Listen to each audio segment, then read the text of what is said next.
नमस्कार दोस्तों, आज मैं आपको मनोविज्ञान की शाखाएं बताऊंगा कि मनोविज्ञान की कितनी शाखाएं होती हैं तथा मैं पिछली क्लास में आपको बता चुका था कि मनोविज्ञान के जनक कौन हैं और मनोविज्ञान की उत्पत्ति कहाँ से हुई। तो आइए हम देखते हैं कि मनोविज्ञान की कितनी शाखाएं हैं। तो लगभग मनोविज्ञान की 50 शाखाएं हैं, लेकिन मोटे तौर पर या महत्वपूर्ण देखी जाएं तो मनोविज्ञान की 14 शाखाएं। कितनी शाखाएं हैं? 14 हैं। बारी बारी से हम देखते हैं। पहला है सामान्य मनोविज्ञान, दूसरा है असामान्य मनोविज्ञान, जिसमें सामान्य बातें की जाए वो सामान्य मनोविज्ञान, असामान्य बातें की जाए असामान्य मनोविज्ञान। तीसरा देखते हैं तुलनात्मक मनोविज्ञान। इसमें क्या होता है? इसमें मानव व्यवहार तथा पशु व्यवहार, इन दोनों के व्यवहारों की तुलना की जाती है। देखा जाता है कि किसका व्यवहार श्रेष्ठ है, तो इसलिए इसको माना गया है तुलनात्मक मनोविज्ञान। चौथा है प्रयोगात्मक मनोविज्ञान। प्रयोगात्मक मनोविज्ञान में क्या किया जाता है? प्रयोग किए जाते हैं। उसमें सबसे पहले प्रयोग किसने किया था? विलियम वुंट ने। इसलिए इसके जनक, प्रयोगात्मक मनोविज्ञान के जनक कौन है? William Wundt. पीछे पढ़ के आ चुके। कब किया था इन्होंने? 1879 में किया था, जर्मनी के लेप्जिग स्थान पर, जिसका वास्तव में नाम, मतलब वर्तमान में नाम क्या है? कार्ल मार्क्स विश्वविद्यालय। आगे चलते हैं। सामाजिक मनोविज्ञान या समाज मनोविज्ञान कह लो। 7वां है उद्योग मनोविज्ञान और 8वां है बाल मनोविज्ञान। ये शाखा हमारे लिए महत्वपूर्ण है क्योंकि बाल मनोविज्ञान को ही हम क्या कहते हैं? बाल विकास, जिसका हम अध्ययन आगे चलकर करेंगे, क्योंकि यही तो हमारे सिलेबस पे है। क्या है? बाल विकास। और ये कब चलता है? गर्भावस्था से लेकर किशोरावस्था तक। हमें केवल गर्भावस्था से लेकर किशोरावस्था तक के बालकों का अध्ययन करना है। अच्छा, बाल मनोविज्ञान के जनक कौन है? Stanley hall. आगे देखते हैं। इसके बाद किशोर मनोविज्ञान और फिर देखते हैं प्रौढ़ मनोविज्ञान। ठीक है ना। 10वां है विकासात्मक मनोविज्ञान। इसकी अवधि है गर्भावस्था से लेकर वृद्धावस्था तक। 11वां है निदानात्मक मनोविज्ञान। इसमें क्या होता है? उपचार किए जाते हैं। 12वां है शिक्षा मनोविज्ञान।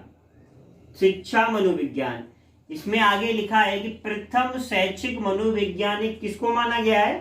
थॉर्नडाइक को, क्योंकि शिक्षा मनोविज्ञान की जो उत्पत्ति स्पष्ट रूप से हुई थी वो 1920 में इन्होंने ही की थी। किसने की थी? थॉर्नडाइक ने। इसलिए इनको प्रथम शैक्षिक मनोवैज्ञानिक माना जाता है। 13वां है पशु मनोवैज्ञानिक और 14वां है परा मनोवैज्ञानिक। ये मनोविज्ञान की आधुनिक शाखा है। परा मनोविज्ञान की आधुनिक शाखा है, क्योंकि ये सबसे लास्ट में शाखा जोड़ी गई है। इसमें क्या होता है? इसमें जो ज्योतिषी वगैरह होती हैं, जो हमारा भविष्य देखते हैं, या जो जादू टोने किए जाते हैं, आमतौर पे कहूँ जो ब्लैक मैजिक होता है ना, वो सब इसी में किया जाता है। देखो दोस्तों, जो मनोविज्ञान है उसको 4 भागों में बांटा गया है। समय के अनुसार मनोविज्ञान को 4 भागों में बांटा गया है। सबसे पहले मनोविज्ञान का जो नाम पड़ा वो क्या पड़ा? आत्मा का विज्ञान। सबसे पहले जो मनोविज्ञान का नाम पड़ा मनोविज्ञान का, वो क्या पड़ा? आत्मा का विज्ञान। ये कब की बात है? 16वीं सदी की बात है। 16वीं सदी में मनोविज्ञान को आत्मा का विज्ञान कहा गया। और ये किसने कहा? 1590 में रुडोल्फ गायकल ने बताया। किसने बताया? रुडोल्फ गायकल ने बताया कि मनोविज्ञान को 1590 में रुडोल्फ गायकल ने बताया कि आत्मा का विज्ञान माना गया है। इनके समर्थक थे गैरेट व अन्य। अब हुआ क्या कि जो आत्मा है, तो आत्मा का ना तो कोई रूप होता है, ना ही रंग होता है, ना ही आकार होता है। और जिस वस्तु का कोई रूप, कोई रंग न आकार हो, उस पर कोई प्रयोग किया जाना संभव नहीं है। इसलिए यह परिभाषा अमान्य घोषित कर दी गई। फिर आगे और मनोवैज्ञानिक आए, तो वो आए 17वीं शताब्दी में। और 17वीं शताब्दी में इटली के पोम्पोनोजी ने, इटली के जो मनोवैज्ञानिक थे पोम्पोनोजी, इन्होंने मनोविज्ञान को मन या मस्तिष्क का विज्ञान माना। मनोविज्ञान को मन या मस्तिष्क का विज्ञान 17वीं शताब्दी में इटली के मनोवैज्ञानिक पोम्पोनोजी ने माना। इन्होंने बताया कि मनोविज्ञान को मन या मस्तिष्क का विज्ञान कहते हैं। अब ये भी परिभाषा अमान्य घोषित कर दी गई। रीजन क्या रहा? वही रीजन जो आत्मा का था वही मन का है। फिर आगे 16वीं शताब्दी और 17वीं शताब्दी के बाद 18वीं शताब्दी में इसमें कोई कुछ नहीं किया, किसी ने भी, कोई मनोवैज्ञानिक ने कुछ नहीं किया। आगे जब 19वीं शताब्दी की बात आई, तब मनोविज्ञान को चेतना का विज्ञान कहा गया।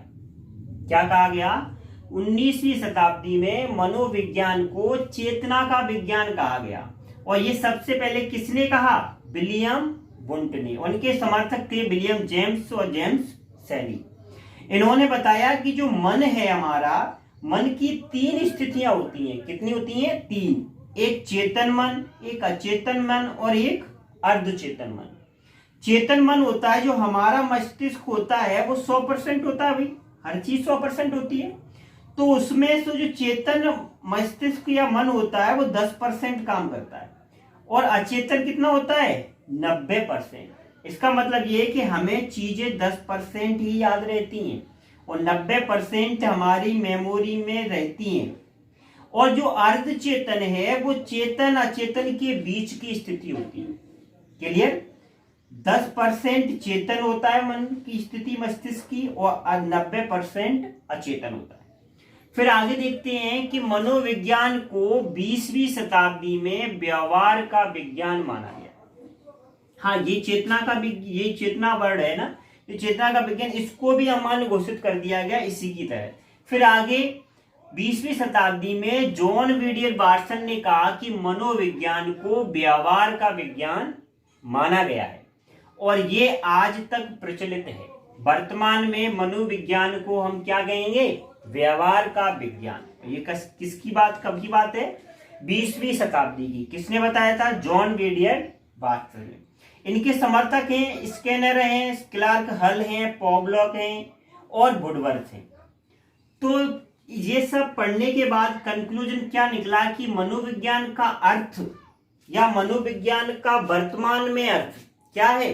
मनोविज्ञान को वर्तमान में हम व्यवहार का विज्ञान कहते हैं। ठीक है, नमस्कार दोस्तों।